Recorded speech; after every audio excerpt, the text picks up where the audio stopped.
Bernard de Montréal. La genèse du réel. Chapitre 28. L'occulte de l'astral.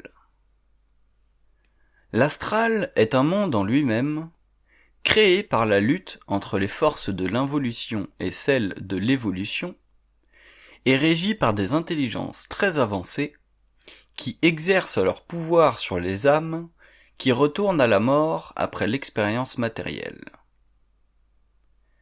Les intelligences qui régissent l'astral sont à l'extérieur des plans connus de l'homme et trop élevées en vibration pour que l'être humain inconscient puisse en faire l'étude. L'évolution future lui permettra cependant de développer un corps subtil, fait de lumière, et à l'aide duquel il rencontrera ses intelligences lors de ses sorties du plan matériel.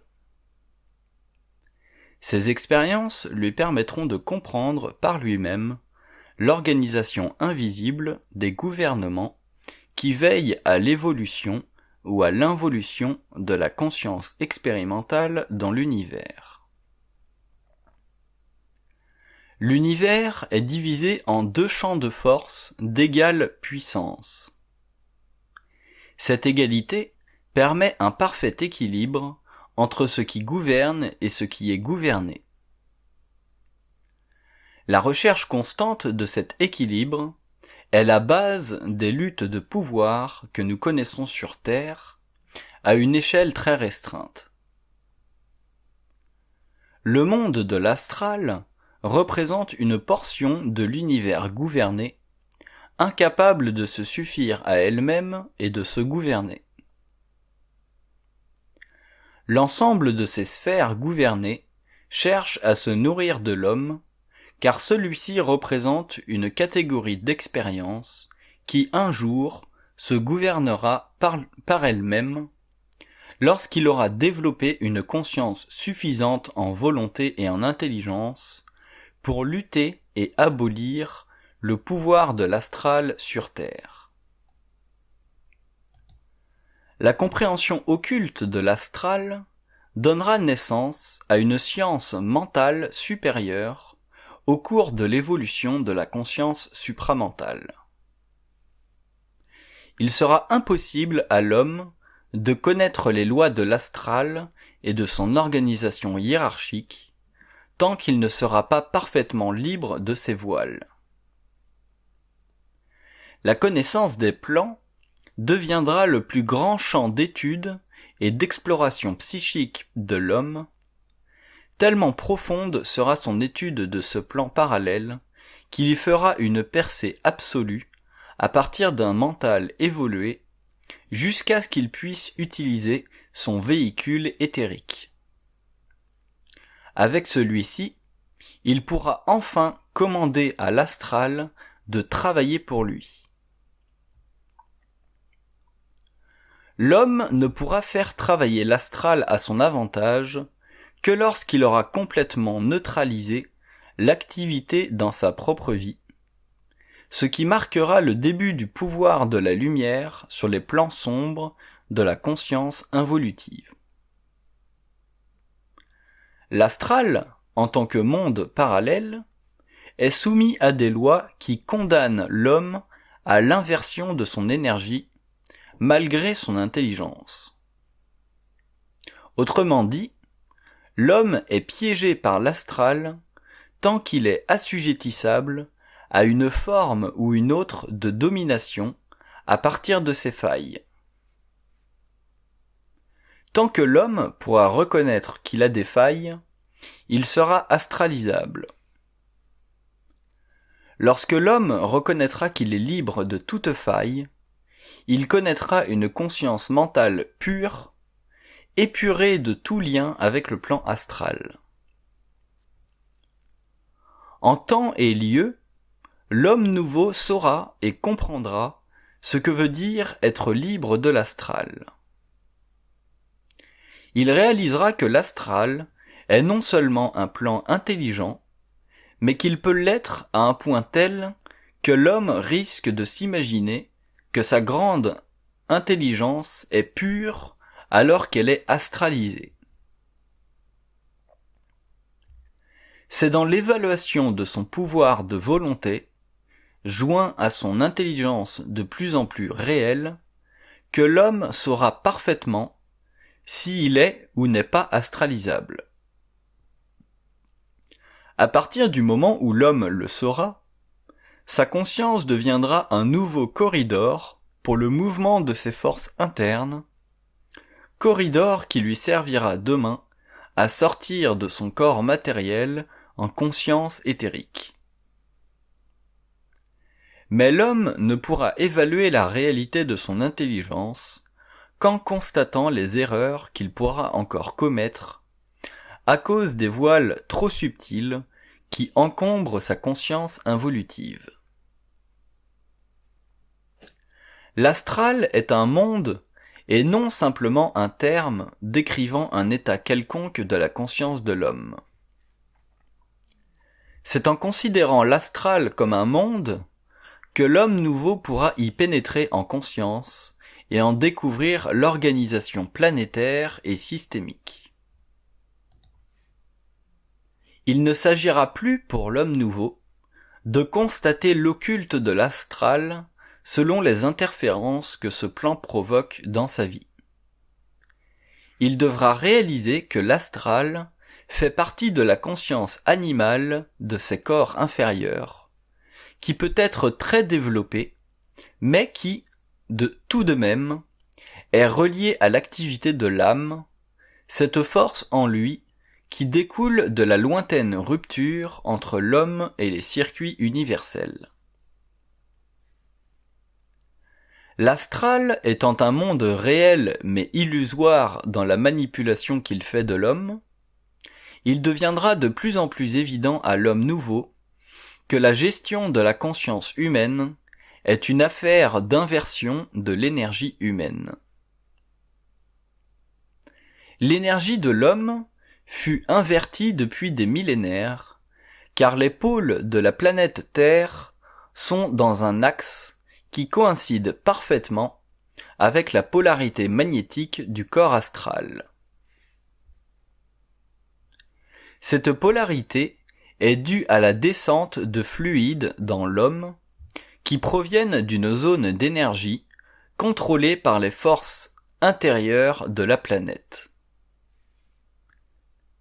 Cette condition durera jusqu'à ce que la polarité du corps astral soit changée, lorsque l'homme conscient aura remplacé son véhicule d'expérience astrale par un véhicule d'exploration psychique et intérieure. Ce nouveau véhicule ne suivra pas la direction magnétique du pôle terrestre, et l'homme sera libre de se déplacer dans le temps, c'est-à-dire dans un espace mental corrigé de l'inversion énergétique du corps astral. L'homme nouveau élèvera sa conscience au-delà de l'ésotérisme de l'astral pour en comprendre les propriétés, les fonctions et les dangers. Il percevra que la conscience du mental supérieur ne peut s'arrêter à une simple constatation ésotérique de la réalité de ce plan. Mais pour apprécier cette science, l'homme devra pouvoir l'intégrer parfaitement. L'homme peut savoir des choses sans pouvoir les vivre, s'il ne fait que bénéficier de la vibration du savoir de sa conscience astralisée. Cela suffit à le garder dans une position de non-évolution vers la fusion de cette vie. Plus l'homme conscient sera évolué, plus il devra être à la pointe de sa parole. Voilà pourquoi l'humanité a été si longtemps assujettie à une forme quelconque de domination.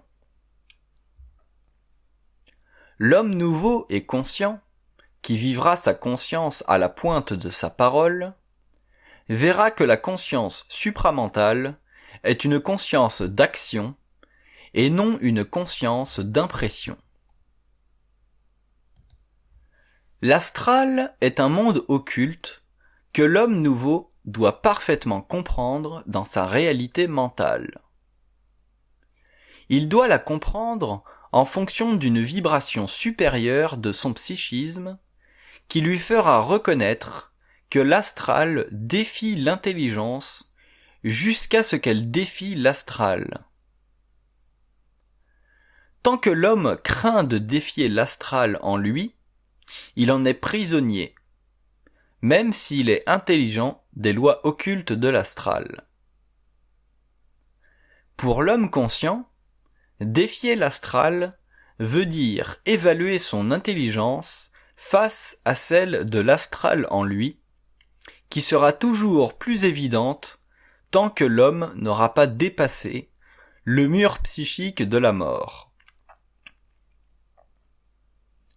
La mort doit être expérimentée psychiquement par l'homme nouveau, avant qu'il ne puisse défier l'astral sous toutes ses formes.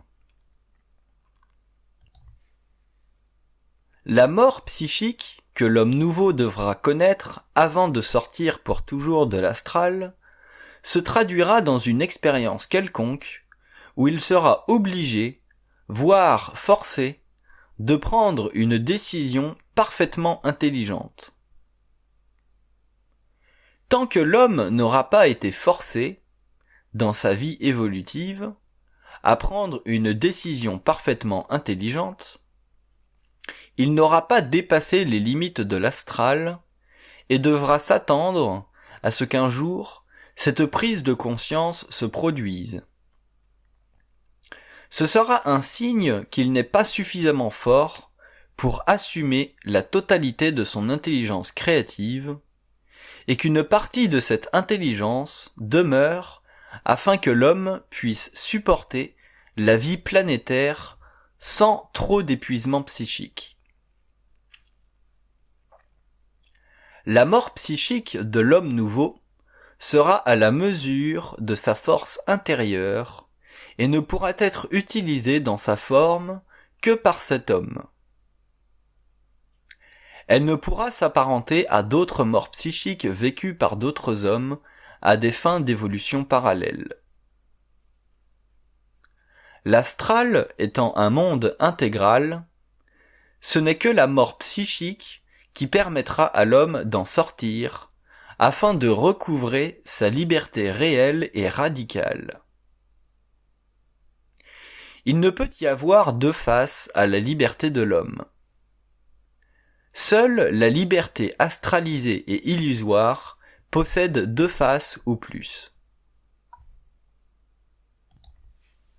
L'homme nouveau découvrira que la connaissance occulte est un point de référence qui l'amènera un jour à pouvoir vivre la mort psychique où sa volonté et son intelligence pure deviennent les seuls outils de sa conscience créative. Après cette étape, l'inversion de la conscience se corrigera et l'homme sentira naître en lui une puissance sans limite dans le mouvement de l'énergie. Il comprendra alors que la relation entre sa perception de l'occulte de l'astral et la réalité de cette perception explique la différence entre l'impression qu'il a d'être réel et sa réalité absolue.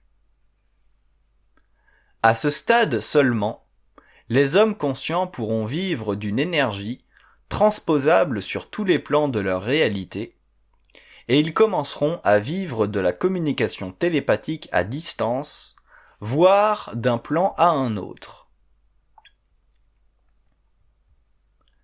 L'astral est occulte par rapport à la conscience de l'homme, mais il n'est pas occulte par rapport à l'intelligence de l'homme.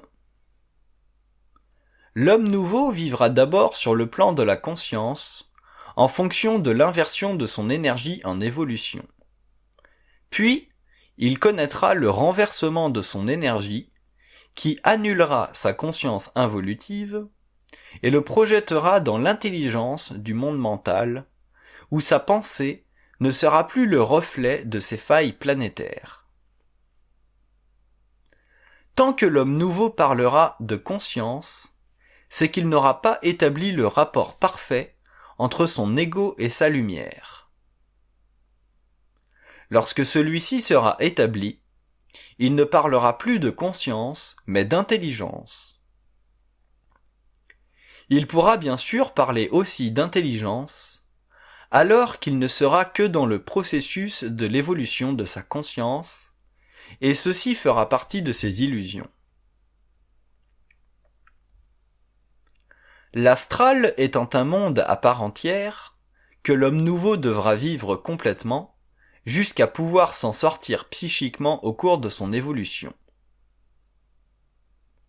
Personne ne pourra connaître l'éther sans être mort psychiquement auparavant, car cette mort, véritable passage du plan astral au plan mental, revient à la puissance de la lumière dans l'homme, et non à une attitude de la part de l'homme. La mort psychique sera sa plus grande souffrance sur le plan matériel, et cette souffrance fait déjà partie de son évolution. Il le sait quelque part en lui-même, même s'il ne veut pas le laisser remonter à sa surface de peur d'en souffrir. Comme l'homme de l'involution ou celui qui se conscientise n'ont pas encore connu la mort psychique, ils ont l'impression d'avoir encore quelque chose à régler dans leur vie. Tant qu'ils n'auront pas vécu cette expérience profonde, le sentiment que leur vie n'est pas parfaitement en ordre émergera de temps à autre, même s'ils sont des êtres évolués. Car être un être évolué est une chose, mais devenir un être qui détient le pouvoir de sa conscience sur le plan matériel en est une autre. L'homme ne peut détenir le pouvoir de sa conscience sur Terre s'il existe en lui une forme quelconque de crainte, car la crainte est astrale.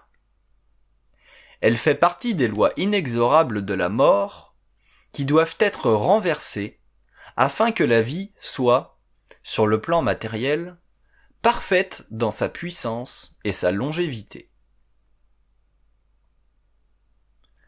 L'astral est occulte parce qu'il contient toutes les mémoires de l'homme inconscient et que ces mémoires font partie de sa nature égoïque, non polie et perfectionnée. Ce n'est pas l'ego dans l'homme qui est un problème, puisqu'il est une lentille à travers laquelle doit passer sa lumière. Cette lentille doit cependant être parfaite pour que le passage de sa lumière soit sans obstacle, c'est-à-dire sans coloration astrale. Mais l'homme ne reconnaît pas que l'astral a le pouvoir sur lui. Ce pouvoir, il le lui donne en ayant l'impression de ne plus le lui donner, car il estime avoir une conscience évoluée. Il est évident à toute conscience occulte et vibratoire que le seul lien entre l'astral et l'homme est dû à une forme quelconque de déformation à l'intérieur de son champ de force mentale. Celui-ci entretient l'homme à croire qu'il est en état de conscience supérieure, alors que cette conscience n'est supérieure que par rapport à d'autres qui n'ont pas encore été touchés par une forme ou une autre de savoir.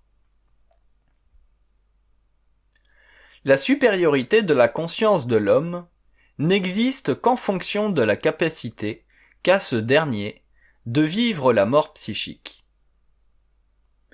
Lorsqu'il a vécu cette mort, sa conscience est réellement supérieure, car elle ne peut plus jouer les jeux de l'astral et se croire intelligente.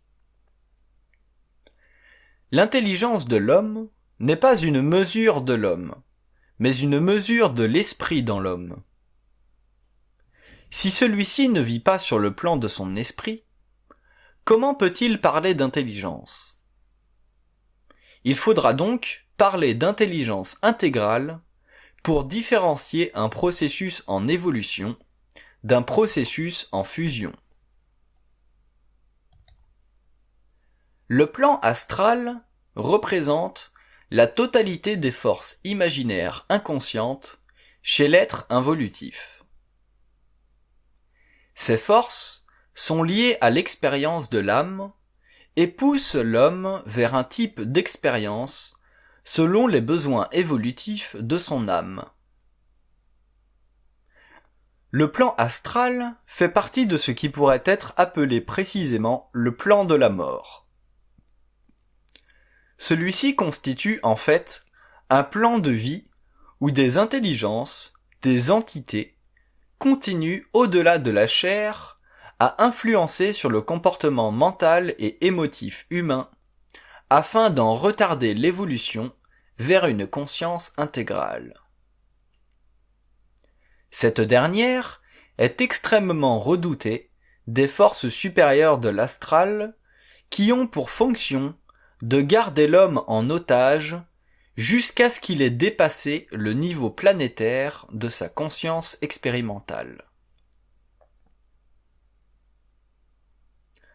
L'astral est un plan plus dangereux que ne laissent croire les sciences ésotériques ou occultes de l'involution. L'astral est tellement occulte dans sa fonction que les voiles de son emprise sur la conscience humaine ne seront déchirés que par la conscience intégrale elle-même lorsque celle-ci aura dépassé les conditions de l'involution qui firent de l'astral le premier niveau d'inconscience au-delà de la matière physique de l'homme. Le plan astral est tellement inconscient que la lumière ne peut y pénétrer. Lorsque nous parlons de la lumière, nous référons à l'énergie cosmique émanant des mondes plus évolués de l'univers et servant l'évolution des sphères inférieures. L'astral ne peut recevoir la lumière cosmique car sa relation avec l'énergie est de polarité différente de ce qu'elle devrait être pour que l'homme puisse en bénéficier créativement. Toute lumière qui pénètre le plan astral sert la domination des forces ou des entités qui y résident à cause de l'organisation politique des sphères de la mort. Malheureusement, l'homme involutif est totalement inconscient de l'astral et de toutes ses formes de déception. Ainsi, la science de l'invisible devient de plus en plus dangereuse pour lui, dans la mesure où il ne reconnaît pas la différence entre ce qui est astral en origine ou mental en définitive. L'occulte de l'astral est dû au fait que les entités de ce plan utilisent l'émotion humaine pour maintenir leur pouvoir sur l'homme. L'humain involutif est un être limité en conscience et l'astral est toujours présent pour le récupérer. L'astral est inférieur à la réalité, mais dispose de moyens subtils pour faire croire à l'homme inconscient qu'il est réel. De cette manipulation est venu le concept du ciel et de l'enfer, utilisé au cours de l'histoire pour garder l'homme en ligne, c'est-à-dire sous l'emprise de forces occultes et psychiques de l'astral. Le concept du ciel et de l'enfer fait partie des plans astraux, mais ne fait pas partie de la réalité cosmique de la conscience évoluée de l'homme nouveau. Lorsque l'homme aura dépassé la conscience involutive, la mort ne fera plus partie de son expérience. Il passera du plan matériel au plan éthérique de la conscience future. L'occulte de l'astral aura été mis à jour, et l'homme intégral ne vivra plus sur Terre en fonction des forces de l'évolution, qui sont au service de l'âme et au détriment de l'esprit. La qualité occulte de l'astral tient au fait que la pensée humaine est prédéterminée par la mémoire faisant partie des mécanismes psychologiques de la conscience planétaire. Plus la conscience de l'homme passera à un niveau créatif du mental supérieur, moins l'astral ne pourra interférer dans le processus mental de sa vie psychique. L'astral travaille constamment à la déformation de la conscience humaine et de son aliénation. Tant que l'homme éprouvera le besoin spirituel de la vérité pour enligner son intelligence, il sera forcé de vivre d'une conscience mentale fondée sur l'apport d'impressions créées par l'astral à travers son mental endormi.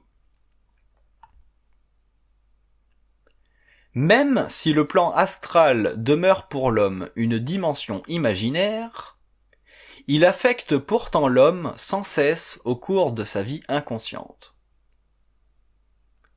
L'activité mentale journalière en est touchée, alors que la nuit, au cours du sommeil, l'activité astrale le récupère à travers les rêves inconscients et ses fabulations, nécessaires à l'équilibre de l'énergie entre l'inconscient et le conscient.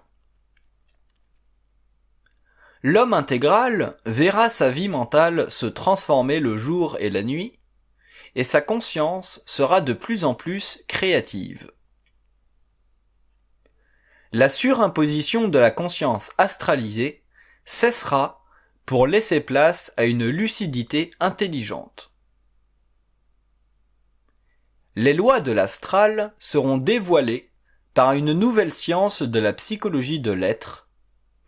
Celle-ci sera fondée sur l'information objective transmise par le double, qui permettra à l'ego de comprendre des dimensions du savoir dépassant le pouvoir investigatif de la pensée rationnelle. Le plan astral traverse la conscience humaine. Il sert de pont entre l'infinité et la matière. Son évidence deviendra de plus en plus apparente lorsque l'homme aura dépassé la subjectivité de sa pensée pour pénétrer dans le monde mental de la conscience universelle. L'astral ne se révélera jamais à l'homme, car son activité à travers la conscience fait partie des lois de l'ignorance involutive. Comme l'évolution de la conscience jettera de la lumière sur les mystères de l'astral, la compréhension des lois de l'abîme créera un choc à l'ego, et ce choc le propulsera dans la lumière de son univers mental universalisé, dont l'absence de reflets subjectifs épanouira sa conscience au-delà des plus grandes espérances involutives. Le plan astral s'opposera à la conquête de l'homme sur les lois de l'involution, car il doit le dominer pour survivre dans la conscience humaine. Au cours de l'évolution de la conscience supramentale sur Terre, l'astral perdra son pouvoir sur la conscience de l'humanité, et l'homme passera à un autre niveau d'expérience, où la vie sera complètement différente. Libéré de l'astral, l'homme sera lumière, et les forces occultes et psychiques inférieures de ce plan se retireront de sa conscience. Comme le plan astral représente pour l'être humain l'inverse de sa conscience cosmique, l'homme astral ou l'entité évoluant dans un corps astral ne participe aucunement à l'évolution de l'homme, mais à celle des forces inférieures, opposées à sa conscience universelle. L'astral est véritablement la possession de l'homme. La vie de l'être humain coïncide avec le plan astral, dans la mesure où sa conscience est envahie et affectée par des pensées nées de la coloration de sa lumière.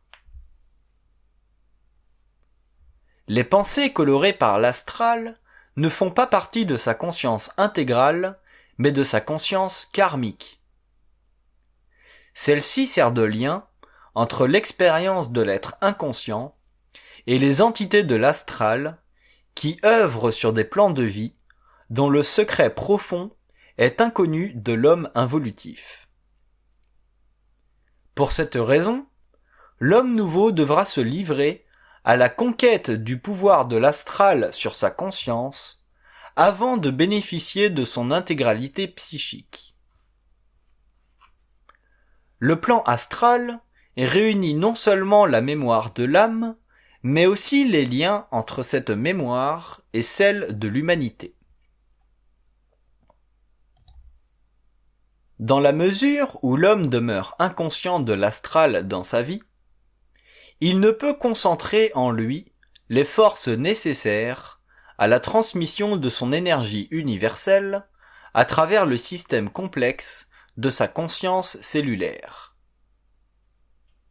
En perpétuant cette impuissance, sa vie matérielle devient graduellement une source de désaffection reliée à l'influence astrale. Ce pouvoir est compris de ceux qui pratiquent les sciences occultes en différentes parties du monde. Ces êtres sont possédés par l'astral et leur présence dans le monde est une menace à l'action de l'homme contre la domination. Des sectes puissantes travaillent au maintien absolu du pouvoir de l'astral sur Terre, opérant avec des entités qui dénaturent l'homme et font de lui un magicien noir.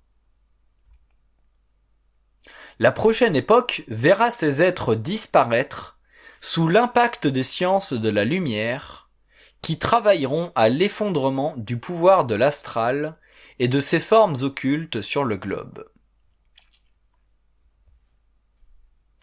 Le plan astral détermine la psychogénèse de l'homme involutif et inconscient, l'origine psychique de ses comportements sociaux. Elle est directement reliée à l'activité de l'astral à travers la conscience, et son incompréhension est à la source de l'ignorance des mécanismes de l'histoire qui ont permis à des êtres immondes de bouleverser la conscience humaine mondiale, comme ce fut le cas avec l'événement hitlérien.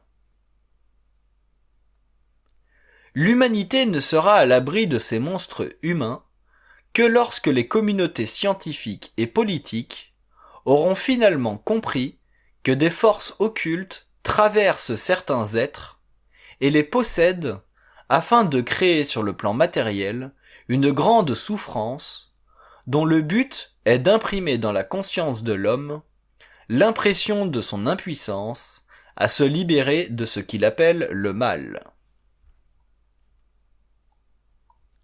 La psychogénèse est la science la plus occulte de l'esprit que l'homme puisse comprendre, car elle demande une communication télépathique avec les plans subtils pour en découvrir la nature. Cette science occulte du XXe siècle sera la clé du développement d'une nouvelle psychologie de l'être, appelée aujourd'hui psychologie supramentale. Cette science invitera l'homme à comprendre jusqu'à quel point sa conscience fut prisonnière de pensées-formes projetées dans son mental inférieur pour le maintien et la perpétuité du pouvoir de la mort sur le plan matériel. L'évolution de la conscience supramentale donnera de plus en plus d'informations sur la psychogénèse à mesure que des êtres créatifs conscients s'éveilleront à la réalité occulte du plan astral. L'éveil de la conscience humaine à cette réalité touchera l'individu, la personne. Comme une telle conscience individualisée est trop près de l'être pour répondre à des besoins d'ordre collectif, elle répondra parfaitement aux dimensions psychiques de l'être. La compréhension des mécanismes astraux qui sont aisément vérifiables dans l'expérience personnelle, permettra à l'homme de se situer, pour la première fois depuis l'involution, dans un rapport objectif avec les forces psychiques qui colorent à un très haut niveau son comportement psychologique et psychique. L'évolution de la conscience supramentale verra l'homme comprendre la teneur astrale de sa conscience. Un peu comme l'être matériel peut prendre conscience de la teneur des éléments nocifs qui se meuvent à travers le corps matériel. Muni d'un nouvel outil, l'homme nouveau saura se protéger contre l'occulte de l'astral et se prémunir contre la manipulation de sa conscience. Ce nouvel âge de la psychologie créative amènera l'homme conscient à prendre de plus en plus le contrôle sur sa vie intérieure, jusqu'à ce qu'il ait développé suffisamment de force interne pour renverser le pouvoir astralisé de la société sur sa conscience personnelle. Le travail se fera d'abord à partir de sa propre intériorité. Réconcilié avec lui-même, l'homme nouveau saura faire concilier la société avec lui-même. Cette révolution dans le rapport de l'homme à la conscience sociale créera une nouvelle montée d'idées dans le monde que tous les individus, selon leur niveau d'évolution, épouseront naturellement à cause de la nature profondément universelle de l'homme de la Terre. L'astral est une source de souffrance pour l'homme, mais aussi une force qui domine sa conscience et l'oblige à répondre à des mécanismes arbitraires, incompris de la psychologie moderne. L'homme nouveau ne théorisera plus sur la nature de l'être, car elle lui sera parfaitement clarifiée au cours de sa fusion avec l'énergie de la lumière. Libéré de la logique partielle ou de l'intuition imparfaite, il ne cherchera plus à justifier ses opinions concernant la nature humaine. Il aura enfin découvert que les secrets de l'homme font aussi partie des secrets de l'univers en évolution de conscience et d'énergie. Le plan occulte de l'astral sera compris non seulement dans ses mécanismes d'aberration, mais aussi dans le pouvoir qu'il exerce sur la conscience depuis que l'être a été gratifié de la pensée réflexive. Il sera reconnu au cours de l'évolution que la conscience humaine doit franchir certaines étapes avant de pouvoir se libérer du connu et, une fois ces étapes franchies, avoir accès à ce qui par le passé était considéré comme l'inconnu ou l'inconnaissable. L'astral ne facilitera pas la réconciliation de l'homme avec la vie réelle de sa conscience. Comme il sera testé dans les moindres détails de sa mémoire subjective, seuls les plus forts grandiront en science et donneront ultimement la direction aux générations futures. Le plan astral n'a jamais été reconnu par les occultistes comme un plan de désinformation systématique. Même lorsque ce plan offre à l'homme de l'information en apparence utile, l'information est utilisée à long terme comme piège. Pire qu'un régime totalitaire, le plan astral s'empare malicieusement de l'esprit à travers les formes subtiles de la civilisation, alors que le régime totalitaire tente plutôt d'améliorer la vie de la mauvaise façon. Par contre, les deux sont intrinsèquement liés, car toute forme de domination sur Terre est une extension de la domination astrale. Les chercheurs dans le domaine de la psychologie sont aptes à reconnaître les mécanismes astraux. Mais leur science a été astralisée par le biais de leurs attitudes mentales au service de principes qui veulent faire de la recherche sur l'esprit une science exacte. Les domaines de l'esprit ne sont pas régis par les lois de la matière, mais par des lois subtiles, perceptibles seulement par l'intelligence créative. Nuance importante qu'il faut faire ressortir dans l'étude de l'homme, afin de découvrir les principes de base qui sous-tendent l'organisation psychique de son être. Nous serons témoins au cours des prochaines années d'un nombre grandissant d'êtres humains souffrant de possession qui les mènera par le bout du nez et fera d'eux des êtres dangereux pour la société. Nous verrons de plus en plus d'êtres en voie d'aliénation se parler à eux-mêmes sur la rue, alors que ce n'est pas à eux-mêmes qu'ils s'adresseront, mais à des entités dont ils ne verront pas la force de possession.